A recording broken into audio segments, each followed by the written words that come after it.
Handog ng Radyo Pilipinas World Service ang programang Global na Tayo. Pag-uusapan, hihimayin, aalamin ang mga isyung pinag-uusapan ng bayan at dadalhin sa pandaigdigang plataforma. Global na Tayo, talakayang hindi lang pambansa, bagkus pang global community pa. Global na Tayo, dito sa Radyo Pilipinas World Service, ang online digital station ng Pilipino saan man sa mundo. Tara na, Global na Tayo!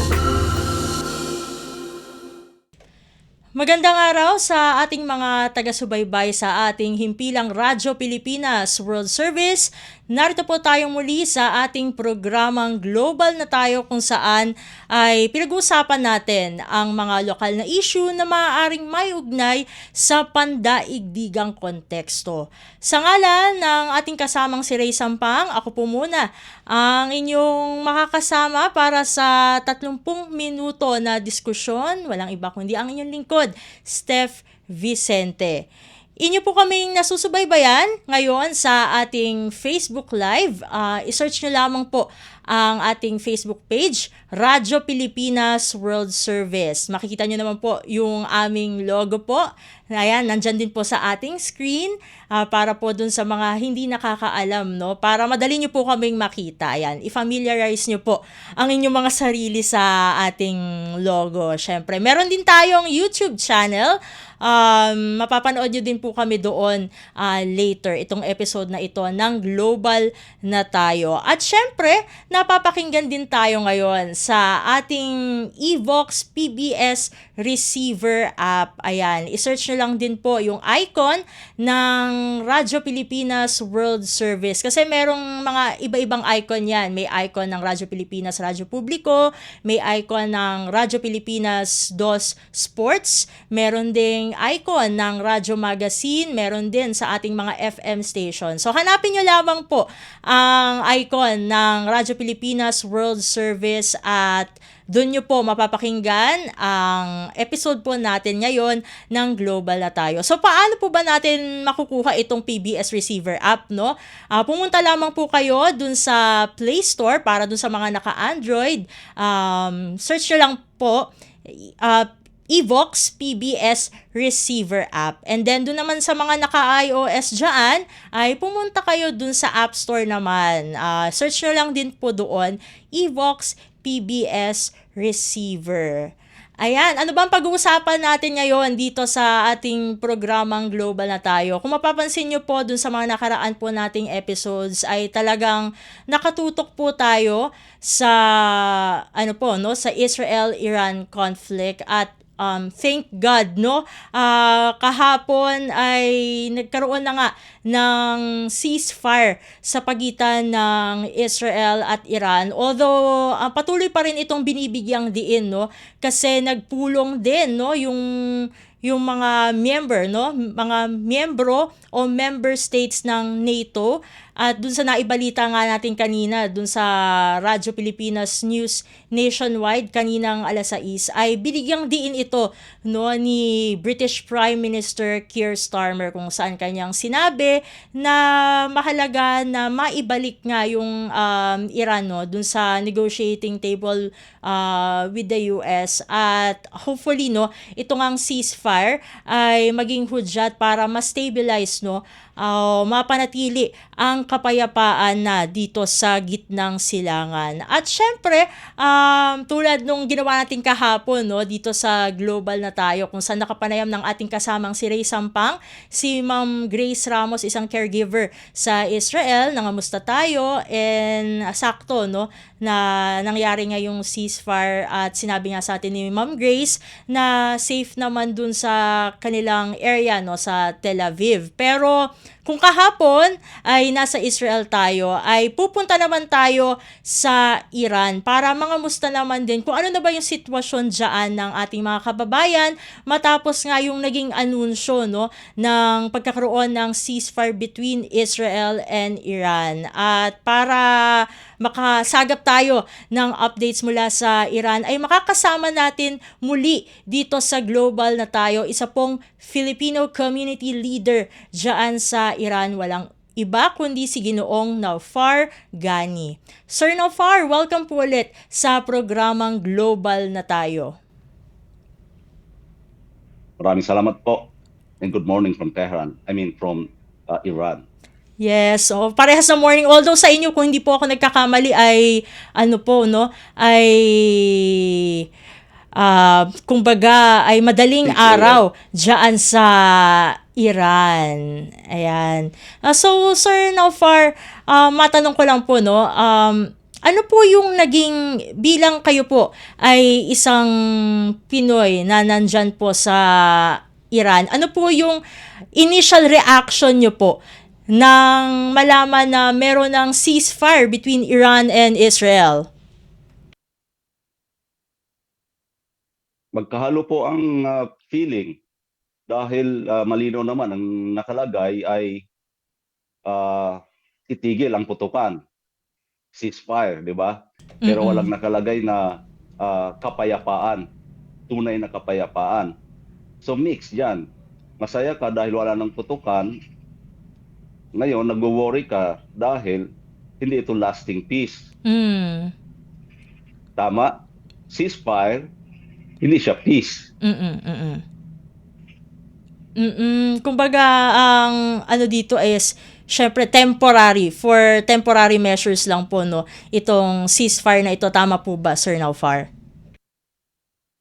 Yes, ma'am, nabanggit nyo nga po yung NATO summit, di ba? Nandun si Presidente Trump. Mm. At nakita ako, tinanong siya ng mga isa sa mga reporters kung yung ceasefire ba daw ay sigurado ba siya na itawag dito na ceasefire ba?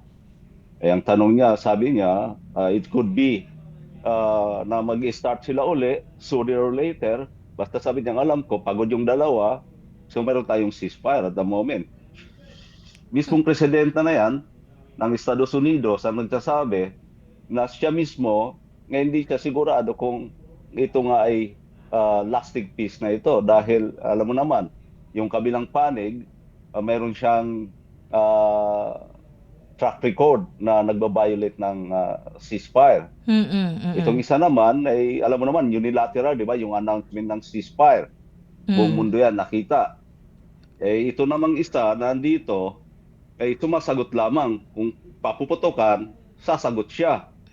Eh siyempre, hindi naman masama na kung hindi na magpaputok sa yung ibang panig, na huwag ka rin na magpaputok dahil ay kung magpapaputok ka, ay lalabas niyan ay ikaw ay antagonist, di ba?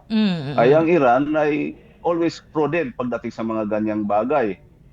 Sa nakikita ko for the many years, ang kanilang mga tawag dito, respond in action sa mga calamities, including itong military conflict, lagi silang very cautious.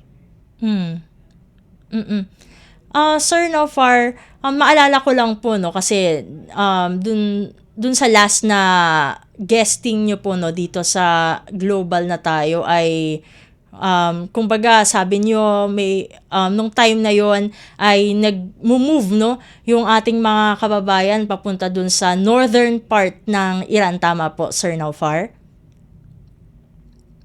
Yes, tama po yan, ma'am. In fact, dito pa rin ako sa northern part of Iran.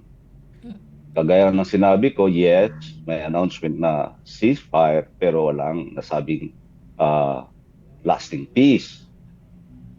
Ngayon, in fact, naitanong ko nga sa isa or sa dalawang kababayan natin nandun sa Tehran, ang isa yung Vice President ng United Filipino-Iranian Association, na kababalik lang niya sa Tehran kahapon. Sabi ko, kumusta na dyan ang Tehran? Sabi niya, okay na po, kalmado, pero tahimik pa rin ang mga tawag dito, ang mga kalye, pero bukas ng mga tindahan, yung nga lang maraming checkpoints. Pero sabi niya, okay na, wala na kami narinig na putukan. Tapos sa ano yan, nasa chat group namin. Tapos may pahayag din ng ating embahada na salamat sa lahat. Sawa ng Diyos, wala naman na kahit isa na nasaktan sa mga kababayan natin dito sa Iran. At sabi ay just please stay safe and stay vigilant ayon sa ating embahada. May nakatawag din kahapon sa akin, isa sa mga kababayan din natin doon sa Tehran. Lumabas na raw siya mismo, naglakad-lakad siya at bumili na siya kung ano man ang dapat na bilhin niya ng pangangailangan. At tahimik daw, wala nang putukan. Buti naman po, ganun. Pero yun nga, sabi nyo nga po, no, in-emphasize nyo kanina na yun nga, ceasefire is only temporary. At wala pang kasiguraduhan kung ano pa yung mga mangyayari sa mga susunod na araw. And, Sir Nofar, since yung last guesting nyo po, no, dito sa Global na Tayo, ano na po yung, kumbaga, yung nangyari, no, yung mga updates na probably yung nangyari po sa inyo in this past few days or sa ating mga kababayan, ano po ba yung na-observe nyo po bago mangyari o bago i-anunsyo yung tigil putukan? Very syempre tense ka. Tawag doon, tawag dito. Alam mo naman, nasa travel business ako. So, kinokontak kami ng mga kliyente namin, bukas na bang airport, yung mga nandyan, nasa Pilipinas, paano yan, babalik na kami ba ng Iran, yung mga nandito sa Iran, halimbawa, maybe tickets sila in the coming days, ano ba yan, bukas na bang airport, para makaalis na kami. And then, isa yan sa mga concern regarding sa business namin, sa responsibilidad namin, no? Which is sarado ngayon ang office namin. Although we are working from away from office, okay? It's not from home kasi this is not our home.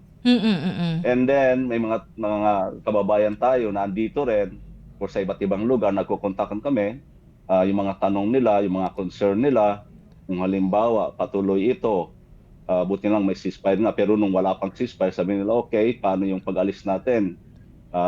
May mga senior tawag dito na parents tayo. Kung hindi sila makakasama, kasi Iranian ng mga to kung hindi sila makakasama, hindi naman tayo pwedeng agad-agad na umalis. Kaya ayon sa ating embahada, hindi raw pwede umalis ang mga Iranian nationals ayon sa gobyerno ng Iran. Hindi raw pinapayagan ng citizen. This is very contradicting information na nare-receive namin. I don't mean to say na I doubt ang information na rinig ko sa ating embahada. I'm just saying na may conflicting siya. Bakit? Kasi may mga kliyente kami na tumatawag sa amin. They are using land and sea borders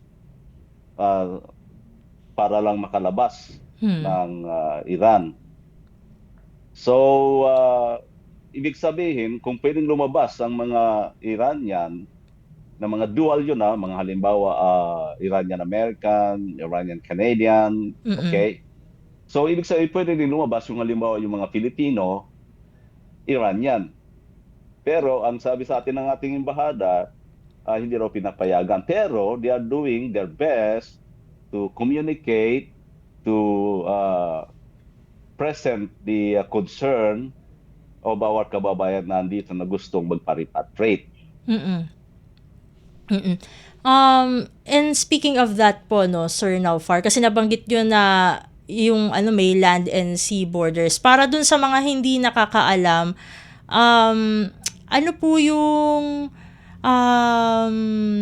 ayun, biglang nawala yata si Sir Nofar. Ayan, balikan natin mamaya si Sir Nofar. Samantala, pakinggan muna natin ang ilang mga paalala mula sa ating himpilan dito sa Radyo Pilipinas World Service. Nilagdaan na at ipinaliwanag ni Pangulong Ferdinand R. Marcos Jr. ang Implementing Rules and Regulations ng Expanded Tertiary Education Equivalency and Accreditation Program o ETIAP Act. With the signing of the IRR of the Expanded Tertiary Education Equivalency and Accreditation Program or ETIAP Act, we reaffirm a crucial principle. Experience is just as valuable as a formal education. Sa ilalim ng ETIAP Act, maaari po nilang gamitin ang kanilang mga karanasan upang makamit ang kanilang diploma. This law gives our fellows who were not able to finish college a second chance. Binigyan din ng Pangulo na naniniwala siyang kaya ng mga Pilipino na maging matagumpay anuman ang kanilang kalagayan sa buhay. Huwag kayong umintong mangarap. Ang tunay na sukatan ng dunong ay ang kakayahan ninyong harapin ang mga pagsubok upang matupad ang inyong mga pangarap. Naniniwala po akong patunay kayo na walang limitasyon ang kayang abutin ng bawat Pilipino. Para sa iba pang mga balita at impormasyon, manatiling nakatuto. Tapat sa pag-uulat. Radyo Pilipinas, Radyo Publiko, 738. At tayo nagbabalik na dito sa ating programang Global na tayo.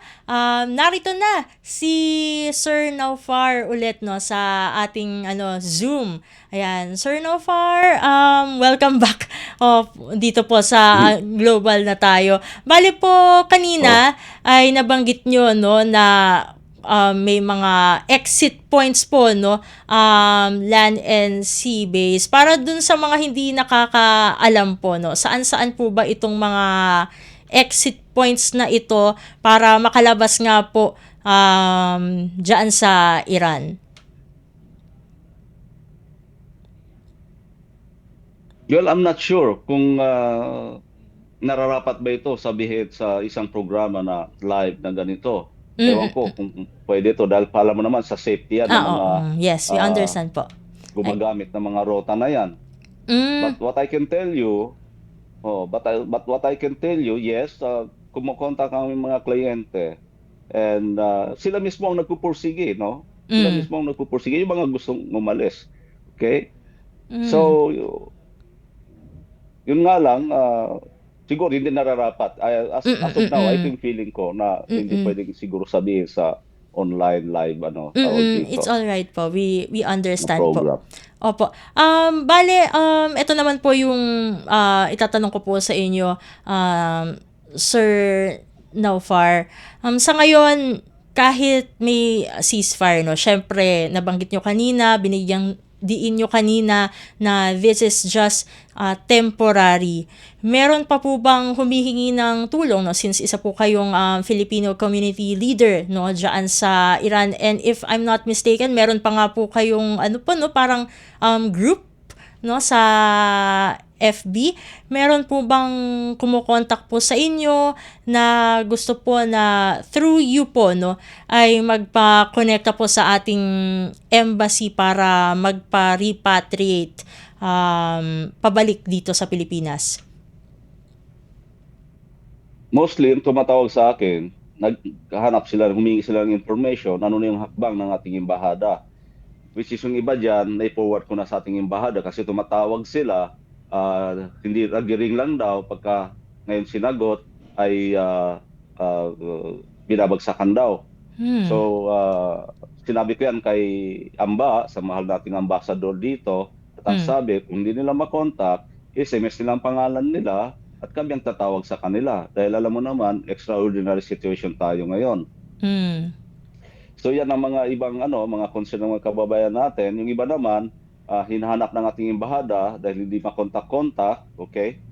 So, kinokontak yung mga dapat na kontakin sa iba't ibang lugar para lang at least mahanap yung kababayan natin na hinahanap ng ating embahada. Yung iba naman, yung concern nga ng pamilya, halimbawa ako, itinanong ko na yan last time, sabi ko kung aalis ako, paano ang aking esposa na Iranian? Ang mga bata ay Filipino-Iranian yan. Pero ayon sa ating embahada, ang mga dual din daw, hindi rin basta-basta makaalis dahil hindi pinapayagan ng pamahalaan dito ng Iran yung holder of the Iranian passport. Sa esposa ko, it's very clear na siya isang Iranian. Hindi raw pinapayagan ng gobyerno. So this is very sad to know na may mga ganitong patakaran. Anyway, sabi nga ng ating embahada, they are trying their best na they are communicating this concern with the local authorities. Pero may narinig din ako na isa rin sa mga concern ko, yung mga OFWs. Well, hindi ako OFWs, no? Pero yung mga OFWs daw na nagpa-repatriate or magpapa-repatriate pa lang, may nakahanda raw para sa kanila na 150,000 pesos Mm. Ngayon, hindi ko alam yung 150,000 pesos kung ano yan. Alam mo kasi ganito yan ma'am. Itong makasaysayan na pagdepensa ng bansang ito ay parang isang pasabog. Mm. Kung bagay ang usok ay may kasamang amoy. At yung amoy na yan, lumabas yung amoy, yung kahinaan ng ating pahamalaan. Biruin mo, parang wala silang nakahandang uh, straightforward na program. Lalong-lalo na sa region na ito, sa bansang ito na constantly under threat, no? Bakit? Nagtataka ako bakit parang naghagilap pa ng mga impormasyon kung anong dapat gawin, parang nagpapasahan pa. Kung natatandaan nyo, tanong ko noon kay ating Mang Ray, at ang sabi niya, sige, ipapaabot ko yan sa ating mga ah, authority dito, yung katanungan mo na yan. Which is unfortunately, nawala na ako ng internet. Your program tried to reach me out, pero hindi tayo nagtagumpay dahil kababalik lang ng internet. So hindi ko alam kung ano yung nahagilap na o nakuha ng information ni Mang Ray na gusto ko sanang malaman kung ano yon.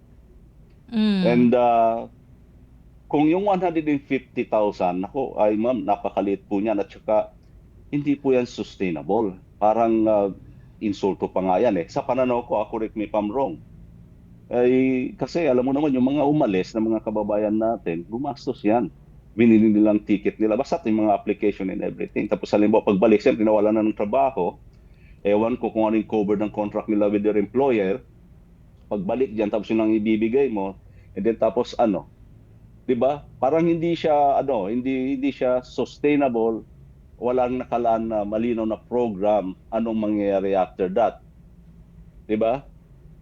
So dito lumabas yung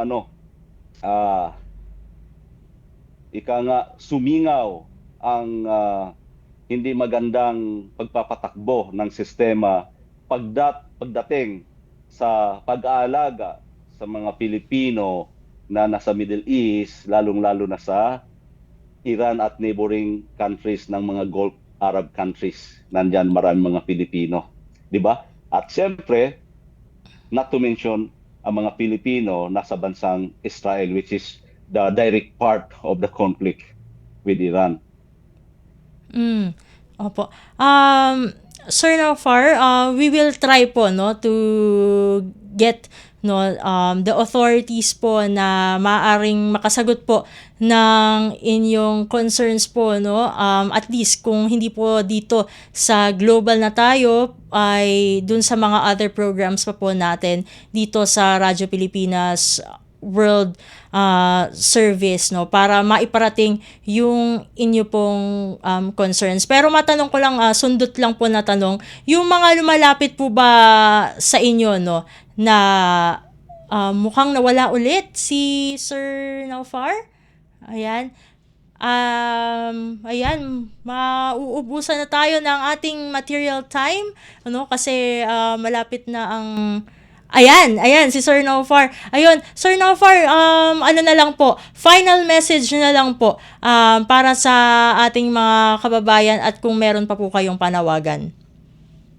Okay, sana yung tawag dito kasunduan, yung kapayapaan, sana tuloy-tuloy na yan. Ngayon, kung tuloy-tuloy na yan, may request ako sa ating mahal na Pangulo, alisin niya na yung tinatawag na Executive Order 408 na nakatalaga doon ang mga Iranian ay visa required. Mismong report ng ating mahal na ambassador, last year yata or the other year, okay, ang turista na Iranian turista na pumasok din sa Pilipinas ay parang 1,000 lang yata. Kulelat ang tawag dito, kulelat tayo. Okay, I mean yung Iran, okay, turista, i-compare yung pagpasok ng mga Iranian na so big number papuntang Vietnam, papuntang Malaysia, papuntang Indonesia, papuntang Thailand. So, iparating nyo rin ito sa ating sekretarya ng turismo. Okay? Please tanggal nila yung mga restriction na yan, yung visa restriction. At ito dapat makarating din to kung sino man ang kinaukulan. Nasabi ko na rin yung kayamba. Tangkilikin ang sarili natin. Supportan nyo yung Judge Rizapal Travel na company ko dahil ako I am helping the economy of both countries. Kung magpapadala ako dyan ng mga turista, malaking tulong yan sa mga kababayan natin dyan, sa restaurant, taxi drivers, hotels, you name it. Okay, dito naman, I'm paying tax, okay? I am helping, I am bringing food to the table to my Iranian Filipino family. Okay? Dapat magtulungan tayo pag sana tuloy-tuloy itong kapayapaan na to. Pero pagka hindi, abay, kailangan malinaw ang programa ng ating pamahalaan. Hindi lang para sa akin, sa lahat. Ayun, as mentioned po kanina, Sir Naufar, we will try our best, no, na ma-relay po dun sa mga concerned agencies para magkaroon ng action po regarding dyan sa inyong concerns. Maraming salamat po muli, Sir Naufar Gani, sa pagpapaunlak sa aming imbitasyon na makasama po namin kayo ulit dito sa Global na Tayo. Salamat po, ma'am. Ayun, at ating pong nakasama, ating pong nakapanayam si Sir Naufar Gani, isa po siyang Filipino community leader dyan po sa Iran. At dito na po nagtatapos ang ating programang Global na Tayo sa ngalan ng ating kasamang si Ray Sampang. Ako po si Steph Vicente. Magandang araw po sa ating lahat. Handog ng Radyo Pilipinas World Service ang programang Global na Tayo. Pag-uusapan, hihimayin, aalamin ang mga isyung pinag-uusapan ng bayan at dadalhin sa pandaigdigang plataforma. Global na Tayo, talakayang hindi lang pambansa, bagkus pang global community pa. Global na Tayo, dito sa Radyo Pilipinas World Service, ang online digital station ng Pilipino saan man sa mundo. Tara na, Global na Tayo.